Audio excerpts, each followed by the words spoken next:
Listen and share.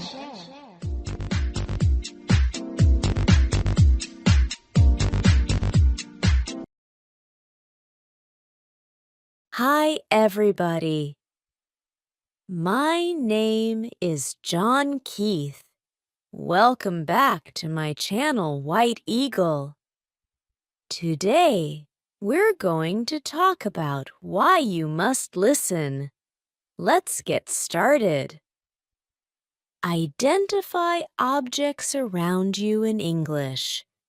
The first way to stop translating in your head is to identify the objects around you in your target language. So if you're studying English, that means you look at the objects around the room. Look at the things in your life. Don't think of them in your native language first. Think of them in your target language first. So, if I look around the room, I see a computer. I shouldn't think my native language word. I should think my target language word. So start with the items and the situations in your everyday life. If I say computer in English, maybe I should say computer in Japanese. I should say not, I don't know, water in English. I should say omaizu in Japanese. So, start associating the words in your target language with your everyday life now. So if you're studying English, that means start getting familiar with the things in your everyday life in English. Repeat phrases you hear native speakers use.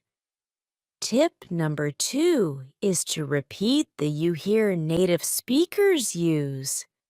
So if you're watching this channel, for example, or you're watching a TV show or a movie, listen for the way that native speakers make those phrases. If you hear a phrase you have never heard before, or you hear an interesting combination of words, try to repeat them yourself. Don't just listen. Try to say them yourself. If you're in a public space and it's difficult for you to do that, fine. Practice in a place where you feel more comfortable. Maybe if you have some private space to practice, just repeat them. Get your mouth used to saying the words the way that the native speakers do.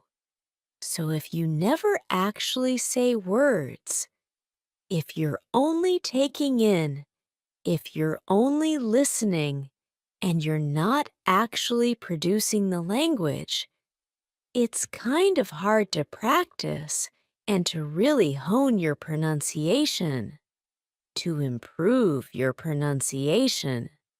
So when you listen to native speakers, try to repeat after them. So for example, if you're studying English, you can try to repeat after this video. You can repeat after the things I'm saying, because maybe I'm using an expression or I'm using a series of vocabulary words together, the way a native speaker would. And it's maybe a good idea to try to practice the ways that native speakers put their words together. So try to repeat after native speakers, especially when you're looking at media. And you can do this when you're reading books too. You can try to read out loud interesting lines of books that you find, or something that maybe is difficult for you. Very nice practice tip. Make a situation where you can't escape into your native language. Make a situation where you can't escape into your native language, essentially means immerse yourself. Of course, going to that country or going to a place where you can speak only that language is very difficult for some of you. Totally understand.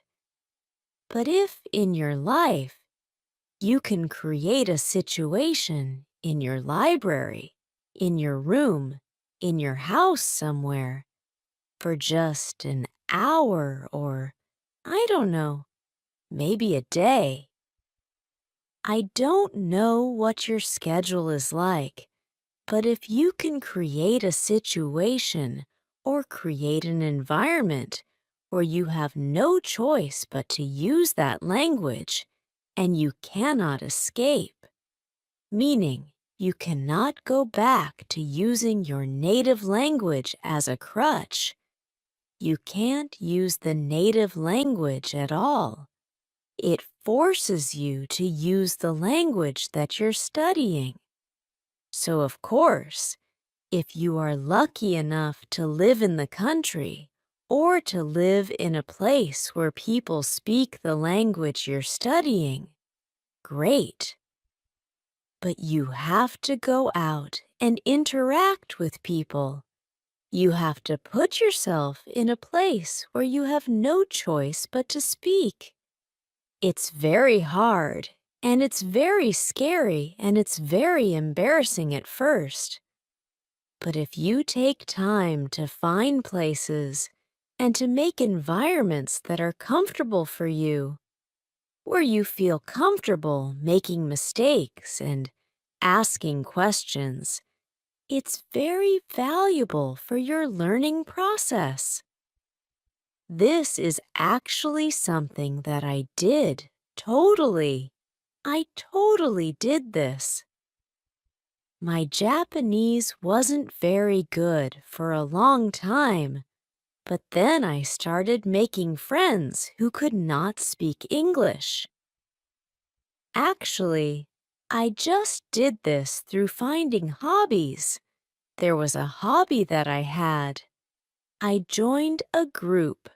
I joined actually a school to where I could learn how to do that hobby. And everything was taught only in Japanese. And the people in my class only spoke Japanese mostly. And then maybe we would go out for drinks and food late at night or on the weekends, and everybody spoke only Japanese. And if I couldn't communicate even simply in Japanese, I had no hope of keeping that friendship together. So it forced me to study. It forced me to think about the words they were using and to try to learn those words, those patterns, as well as how to produce them naturally myself. So I was learning the vocabulary words the people around me were using and learning how to apply them on my own. That was only possible because I had no escape in those situations. So try to do that, even if you can do it yourself in your house. It's super helpful, I think. Watch TV and movies in your target language without subtitles. Tip number 4 is to watch TV and movies in your target language without subtitles. So I think that watching with subtitles can be very beneficial. So if I'm watching something, or if you want to watch something with subtitles on, great. But I sometimes find that in my case, I think too much about reading the subtitles, and I forget to listen. So maybe if you've seen a movie in your target language a few times with the subtitles on, try turning the subtitles off and think about the character's body language, the words they're using. You can always look that up. Later, look up the words you don't know in a dictionary, but try to do it where you're focusing completely on the way that people are using their words. Try not to use the subtitle, so kind of play around with it a little bit. If there's a word that's difficult for you to hear, you can actually turn on the subtitles in the native language of the movie as well. That's something that I've done. Like, if I wanted to study Japanese, it's very useful when the actual words spoken in Japanese appear on the screen. Sometimes it's easier for me to catch a word if I see it visually and I hear it at the same time.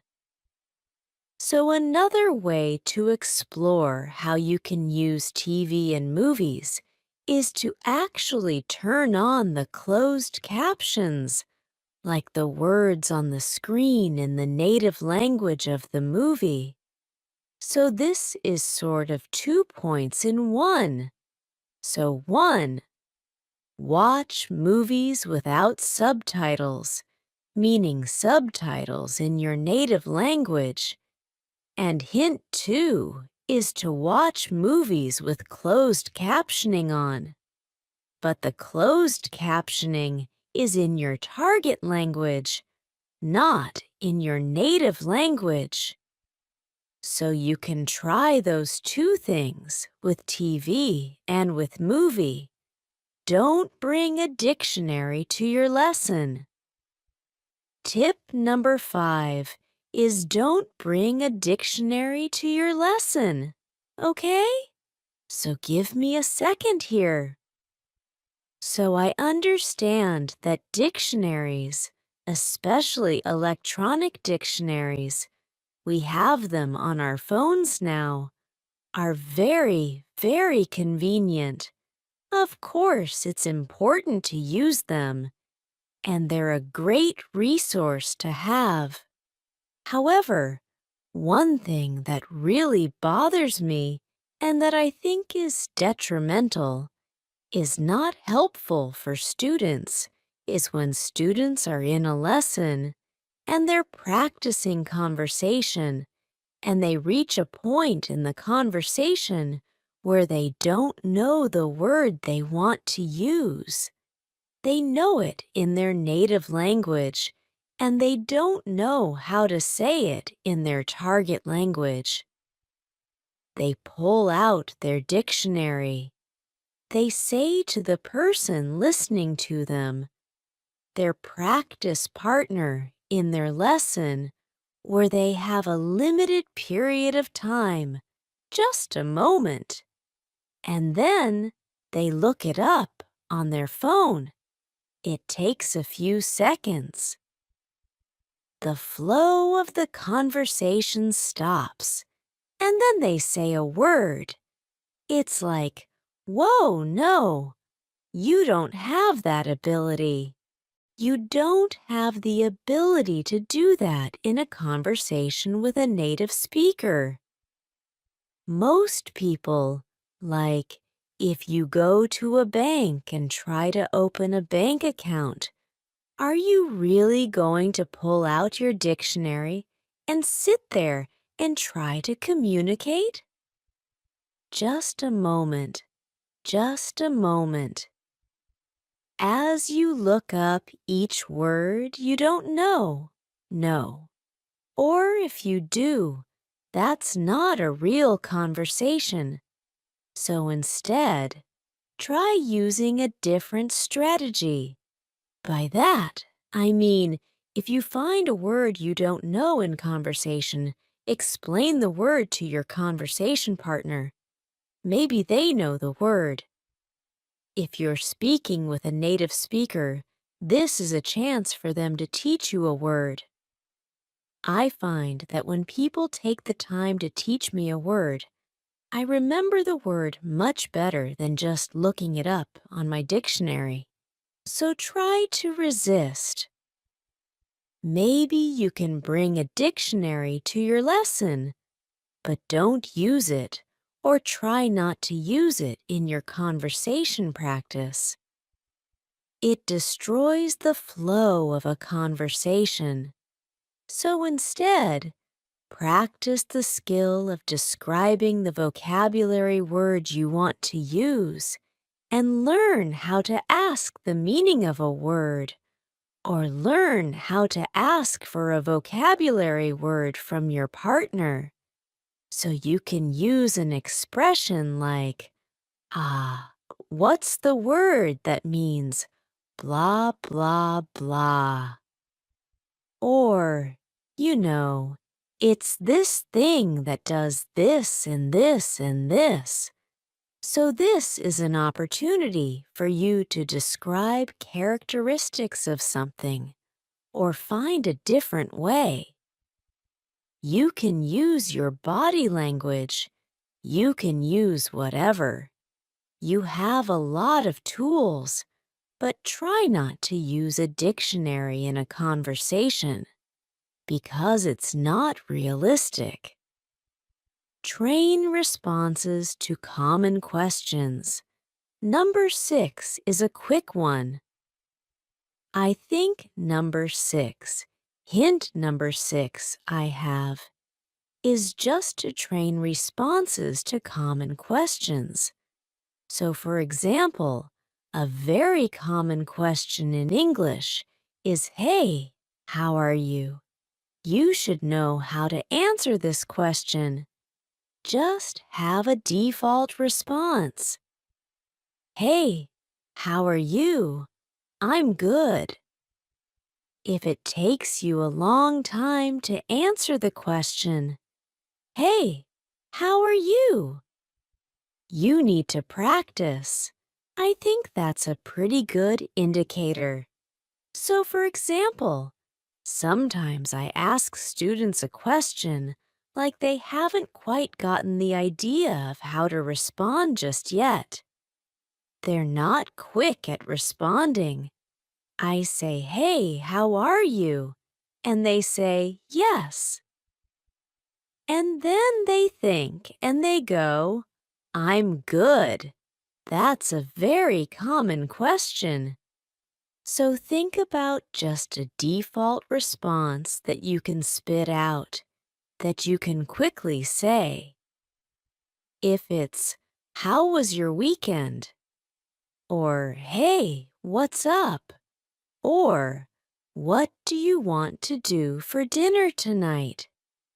Think about just a handful, meaning just a few responses to those questions, and train them quickly. Just, "How are you?" "I'm good." "How are you?" "I'm okay." "How are you?" "Not bad." There are 3. So it's just training responses to those questions. There's no reason to be surprised by a question like, "How are you?" That's a very common question. So, for those common questions, train responses to that. We've got a bunch of videos, especially beginner-level videos for some example responses you can do. So don't get stuck with these little questions. Just train a few responses. Practice a few responses till they feel natural to you. It will save you time, and it will help the person asking the question too, to move forward in the conversation. Study with materials that don't provide a translation. The next tip is to study with materials that don't provide a translation. So, by this, I mean if you're using worksheets or some kind of textbook or whatever, and it has your target language, the language you're studying, and it has your native language next to it. While this can be useful, I feel that if you can, studying your materials only in your target language and then simplified explanations for more detailed points also in your target language can be a little bit better. So, I don't want to say, like, you should only study things in your target language and nothing from your native language, because, of course, it can be helpful sometimes to look up a word or to understand the grammar point in your native language. But where possible, if you can find something that provides simplified explanations in your target language, it can be really, really helpful. Because again, you're learning to think on like a simpler and a more basic level about the language you're studying and the language that you're studying. So this can be really, really good. So finding some materials to use where there's no translation. Maybe you can practice, of course, with books and with written materials, but I also would like video materials as well. So there are a variety of different ways that you can find materials in your target language, like in video and TV. So some things to think about. There are the level of vocabulary words people are using in the media content you're watching, who the media content is intended for, children, young adults, adults, the speed at which the speaker is talking. So, like, I have the ability to change the level of difficulty of videos based on the rate of speech, the vocabulary words that I use, and how many idioms and things I use. So I could make a video very difficult. We could make like a very difficult video series by leveling up our vocabulary use or by speaking very quickly. Or, as you might see in our English in 3 Minutes series, we can also use very simple vocabulary and speak at a low rate of speech. So maybe right now this is a very intermediate level video. So please think about that. So not just for written materials, but also for your audio and visual materials. Think about who your audience is, the level of the material, and so on. It can be really fun, and it can be helpful to think about your target language in your target language. All right, we're almost done. Study phrases in addition to single vocabulary. The next tip is study phrases in addition to single vocabulary words.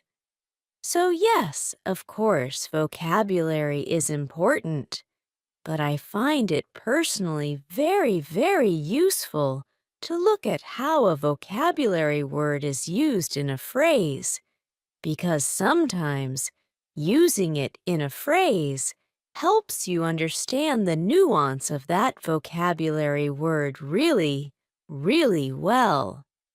Like a word like crazy, for example, in English. Depending on the situation where the word crazy is used, it could mean something different. It could mean like a person who is mentally confused or mixed up. It could also mean something really good. It could mean something really bad.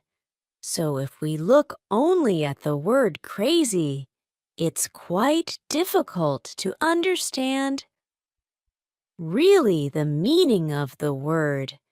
But if you look at the way the word is used in a phrase, you can get a lot more information. So take a look at the way people use words and phrases, not just a single vocabulary word. You can learn a lot more that way, I think. Do your daily activities in English where possible. The next tip is to do your daily activities in your target language. So if you're studying English, that means try to do some daily activities in English, if possible. So, this could be very, very boring stuff, but just think about it when you're doing the activity. So, like right now, I'm filming a video for White Eagle. Or, I'm going to work. I'm cooking breakfast. I'm doing the laundry. What do I have to do tomorrow?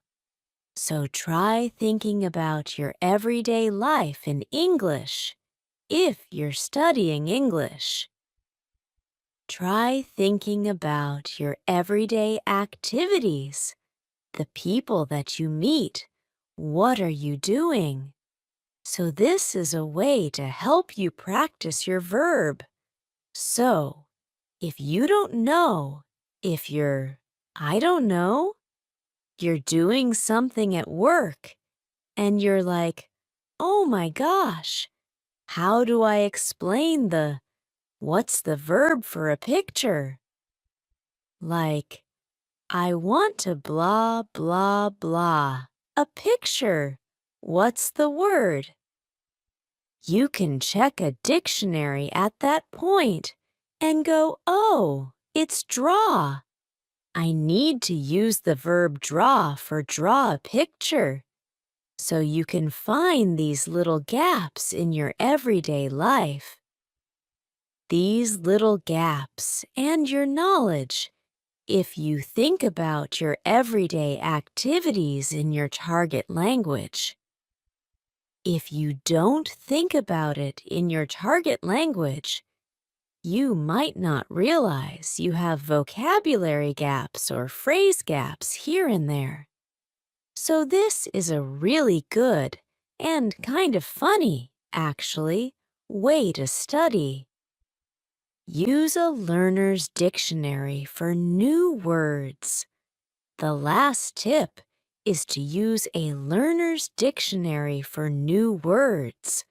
So, in English, there are learner's dictionaries available in English. So my personal favorite channel is White Eagle. If you find a word that you don't recognize, you can check it in a dictionary, in a learner's dictionary, and it gives you a simple explanation in simple English of that word.